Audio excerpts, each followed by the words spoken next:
And so then one day, someone knocks at my door, and a friend of mine rented the house for me that I lived in. And this woman came to the house and she knocked on the door. I opened the door, and it was a pretty woman. And she was looking for the person who had rented the house for me. And I said, "Oh, he doesn't live here, but come in and you can use the phone and give him a call." So she came in to use the phone, and we smoked some marijuana and we snorted some, and we had, and I thought, wow, life is great.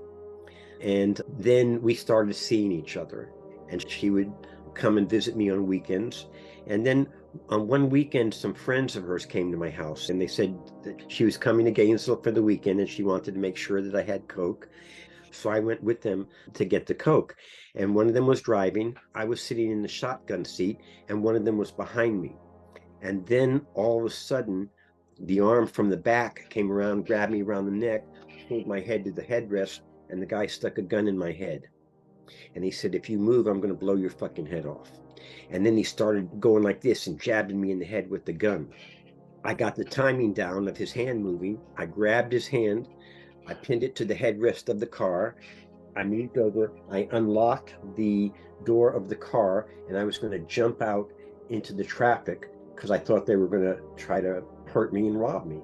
And the driver hit the brakes, and we all went forward. The driver took his hands off the steering wheel, pulled both my hands back like this. The guy with the gun was able to pull his hand loose, put the gun on my back, and he fired. The bullet went in behind my heart and it came out my stomach.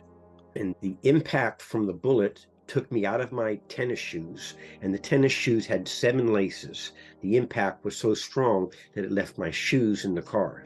Threw me into the street, and I hit the curb, and I got a gash in my leg from the curb. He jumped out of the car, sat on my chest, and put the gun to my face. And this happened about 2 blocks from the police station, and it happened in front of a restaurant. So people in the restaurant had seen a car at the red light with somebody with a gun beating someone, and they called the police. So the police were there right away, and the police took the men into custody, and the men turned out to be federal agents. I was charged with possession and delivery of drugs, resisting arrest with violence, and assaulting federal agents. I represented myself. I was found not guilty by a jury, and the jury recommended that the agents be indicted for attempted murder.